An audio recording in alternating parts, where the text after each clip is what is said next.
İlk olarak herkese merhaba. Ayrıca dünyayı gezmek, keşfetmek isteyen herkesin hedeflerine ulaşması dileğiyle videoma başlamak istiyorum. 24. bölümde Atlantik yolunu kat edip Norveç'in kuzeyine doğru yol aldıktan sonra Lac-Fossen Şelalesi ve Norveç'teki Kuzey Kutup Dairesi'ni geçeceğiz. Şimdiden sizlere keyifli seyirler diliyorum. Şimdi küçük bir hatırlatma ile videomuza kaldığımız yerden devam edelim. Biz 8 Haziran 2023 tarihinde Ankara'dan Nordkapı hedefleyerek yola çıktık. Dönüşte Rusya, Azerbaycan ve Gürcistan üzerinden diğer bir ifadeyle Ankara'nın batısından gidip doğusundan gelmeyi hedeflemiştik.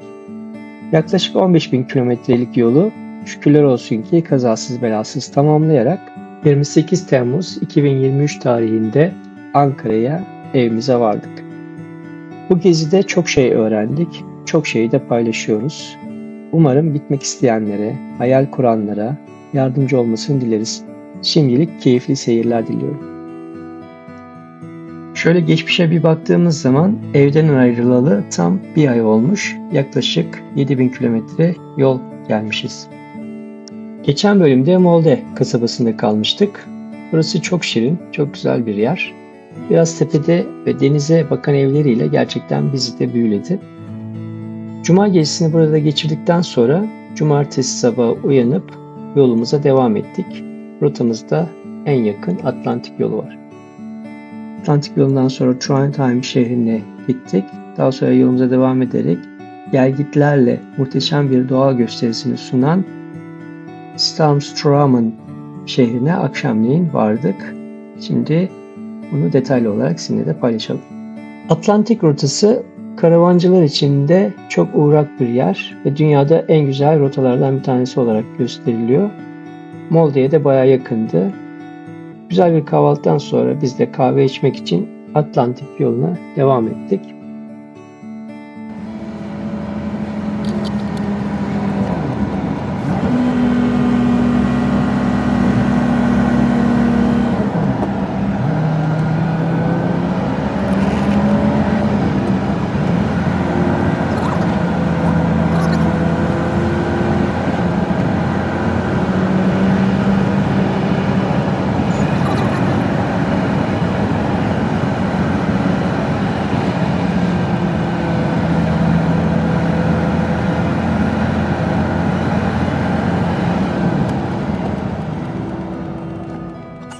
Yola başlamadan önce ilk müsait park alanında mola verdik. Karavanımızı park ettiğimiz yer bir dinlenme alanı, lavabosu, tuvaleti olan bir yer.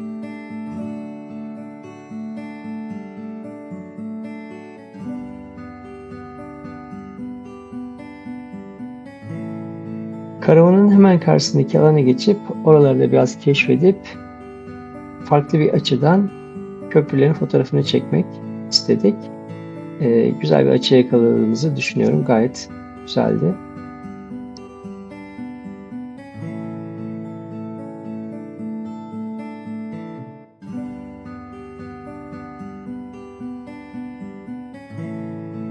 Atlantik yolunu şimdi sizinle de hızlandırmış olarak seyredelim.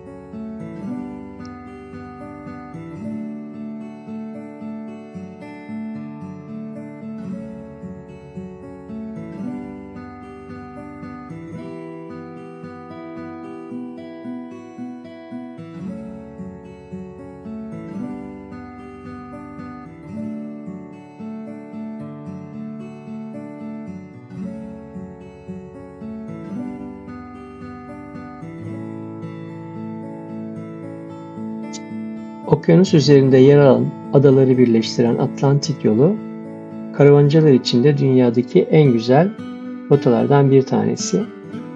Bu yol adaları birleştiren toplam 7 adet köprüden oluşuyor. Aslında buradaki ticareti yönlendirmek üzere 1909 yılında demiryolu projesi planlanmış. Fakat arabaların hızlı gelişimi nedeniyle proje rafa kaldırılmış. Mütakiben 1983 yılında demiryolu yerine Atlantik yolunun yapılmasına başlanmış. Birçok badire ve 12 kasırga geçirdikten sonra 7 Temmuz 1986 yılında hizmete açılmış.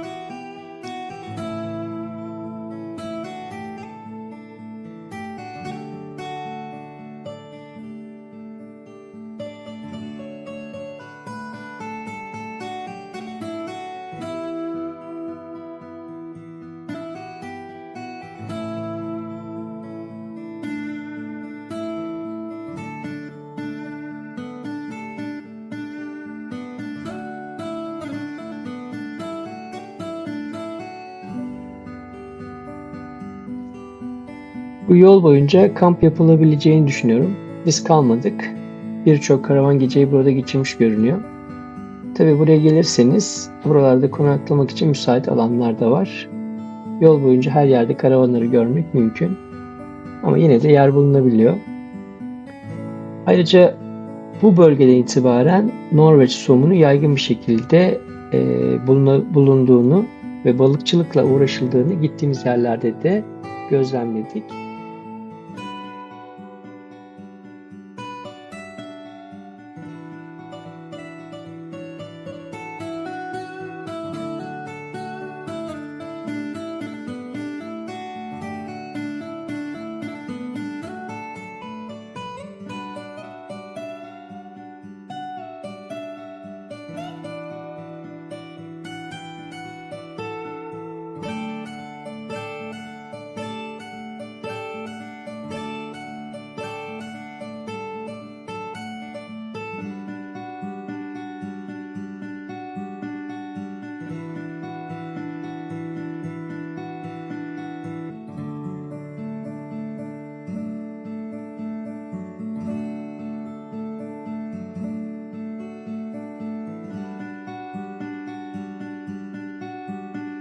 Atlantik rotasını tamamlamak, yani 7 köprüyü geçmek yaklaşık 10 dakika sürüyor. Şimdi geldiğimiz yolu tekrar geri dönerek Trondheim şehrine doğru yol almak istedik. İkinci defa Atlantik yolunu görmek de gayet keyifli oluyor.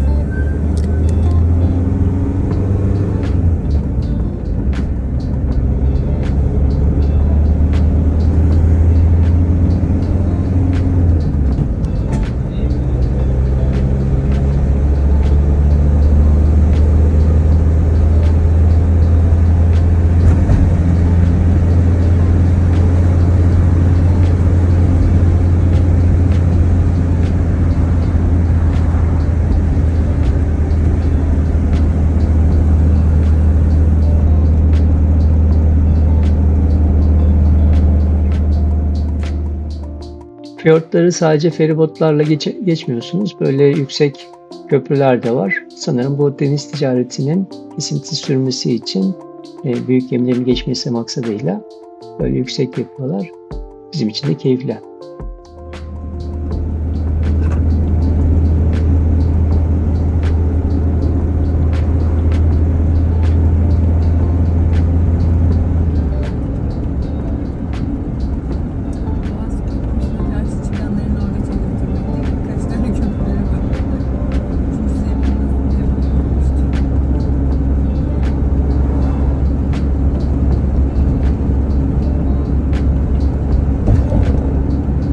Ama tabii her yerde köprü olmadığı için feribottan kaçış yok. Yine bir feribot yolculuğuna dahil olduk.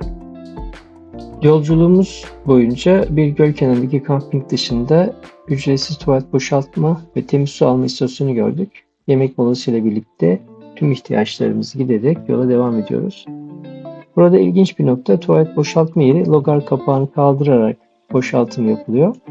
Burada kapağı kaldırmak için basit bir de aparat mevcut. Gelip de göremedim demeyin. Camping'in adı Valsoya Fjord Camping. Ayrıca tuvalet de mevcut. 17.30 gibi Trondheim'a geldik. Biz klasik olarak bir şehre girdiğimiz zaman ilk işimiz, eğer IKEA varsa gidip orada biraz dinleniyoruz. Hem de ihtiyaçlarımızı evimizdeymiş gibi gidererek sonraki adıma geçiyoruz. Burada ayrıca bir de market alışverişi yaptık. Bakalım, balina biftek eti aldık. İleriki bölümlerde deneyeceğiz. Bu esnada ilginç olan Norveç'te 25 yıldır yaşayan Tuncay Bey park alanında 06 Türk plakalı karavanımızı görünce market içinde bizi buldu ve tanıştık. Sıcak sohbeti bize de iyi geldi. Ona da buradan selamlar olsun. Tüm Norveç'teki IKEA'ları görebilirsiniz. Nordkapp'a kadar da birçok yerde var. Moladan sonra Trondheim şehrini pas geçip geceleme için uygun bir an ve bir yer için kuzeye doğru devam ediyoruz. Akşam 10 gibi yol üzerinde bir yerde geceleme yaptık. Daha önceki videolarımızda bahsetmiştik. Biz hiçbir kamping alanında konaklamadık. Bunun asıl nedeni karavanımızdaki güçlü bir güneş enerji sisteminin olması. Dolayısıyla karavanın sadece su ve boşaltım ihtiyaçlarını giderdiğimiz sürece dışarıdan ekstra bir desteğe ihtiyacımız olmadı. Tabii bir de akaryakıtını doldurduğumuz sürece yolumuz hep açık oldu.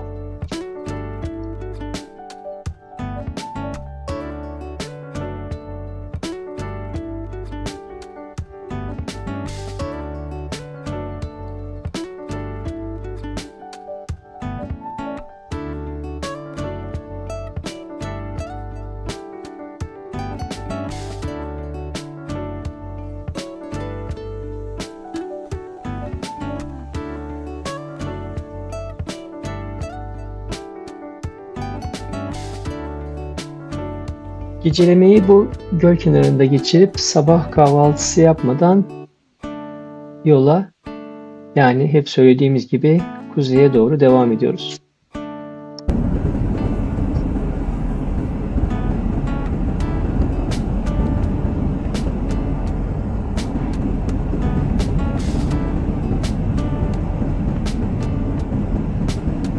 Norveç'te akaryakıt fiyatları bölgesel olarak değişebilmekte. Biz genelde 18-20 arasında dizel motorunu aldık. Ama 16 küsürleri ve 24 küsürleri, 22 küsürleri gördüğümüzü söyleyebilirim. Trondelag bölgesinden çıkıp başka bir bölgeye, Nordland, yani kuzey bölgesine giriş yaptığımız bu yerde kahvaltı molasını yapıyoruz. Ankara'dan ayrılalı tam bir ay oldu. 7000 kilometre yol almışız. Neredeyse tüm seyahatimizin henüz yarısına geldik diyebiliriz. Kuzeye doğru ilerledikçe tabiatın da yavaş yavaş değişmeye başladığını hissedebiliyorsunuz. Ayrıca güneşin etrafındaki bu halkaya da burada ilk defa tanık oluyoruz. Bize de ilginç geldi. Norveç'te Fossen ibaresi görür ve yakın bir mesafede ise mutlaka gitmek gerek.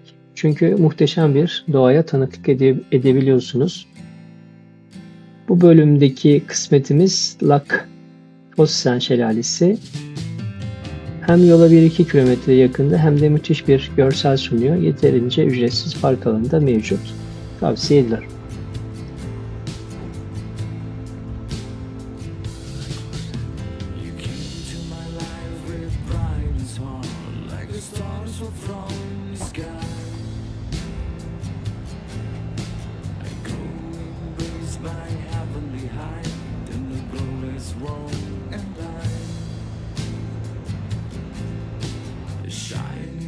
Video hazırlarken bu panoyu merak ederek çevirisini yaptım.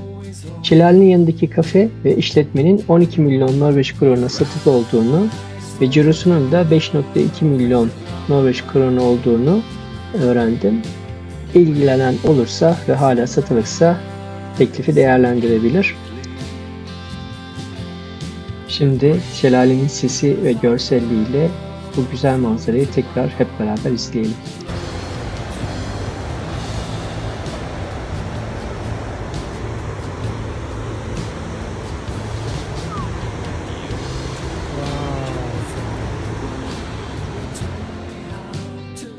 Aslında şelale çok yüksek değil.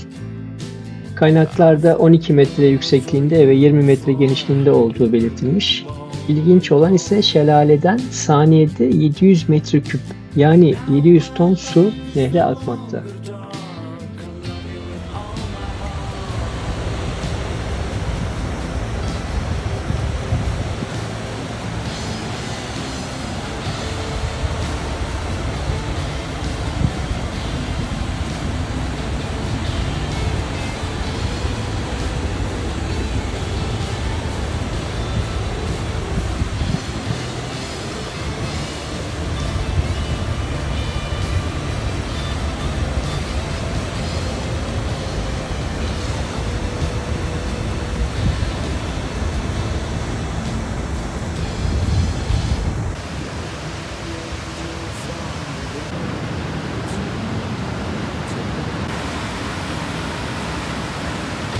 satılık işletme canlı somon açısından şanslı mı bilmiyoruz ama biz 2 tanesinin görüntüsünü yakalayabildik.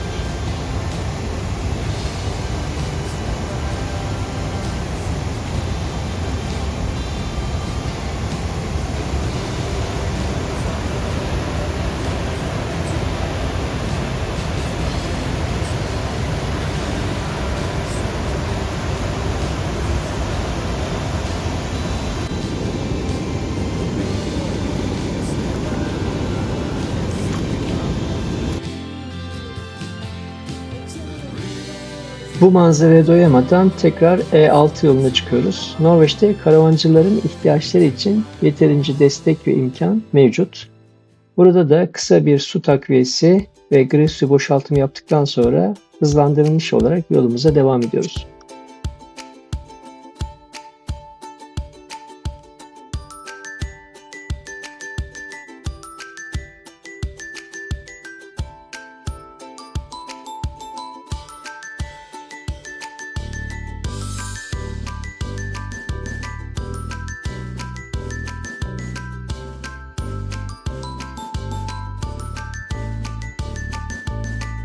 ...16.30 gibi Arctic Circle çizgisinin bulunduğu ziyaretçi merkezine geldik.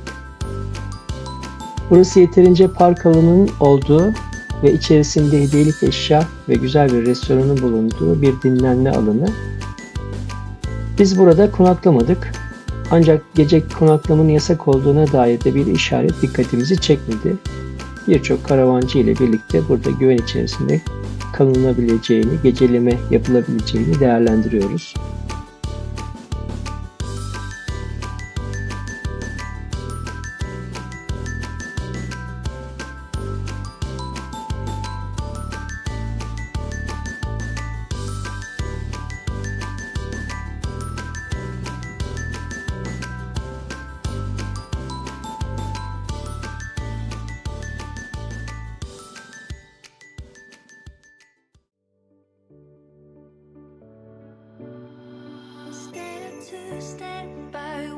İçeride rengeyi, muz, kutup ayısı ve diğer vahşi yaşam görülebiliyor.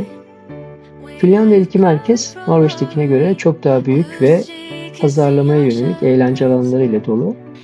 Sonraki videomuzda da onu da seyretmenizi tavsiye ederiz. Küçük bir tüyo olsun. Noah Bey böyle tanışıp biraz sohbet ettik. Selamlarını ilettik desek yanlış olmaz.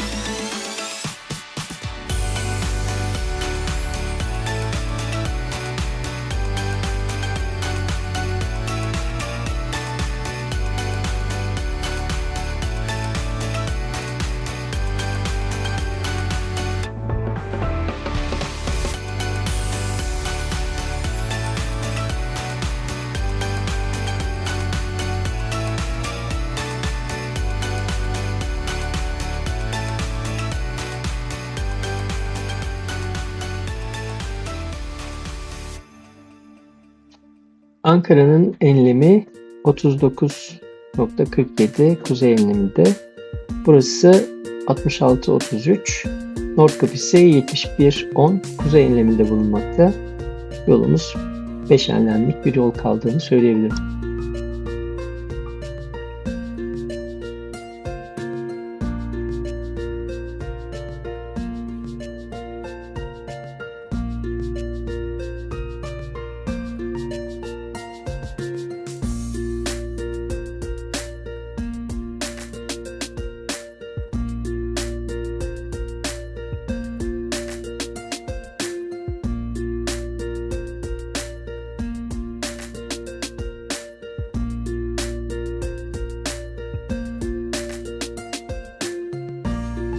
Ziyaretçi merkezinin arka tarafını da gezerek bu bölümü sonlandıralım.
Gelecek bölümde yeni macera ve doğa olaylarıyla paylaşımlarımız devam edecek.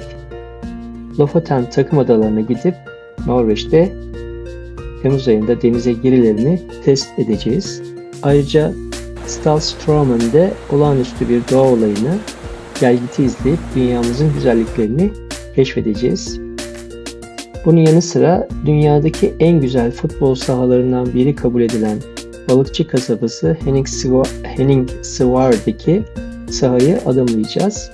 Şimdilik görüşmek dileğiyle.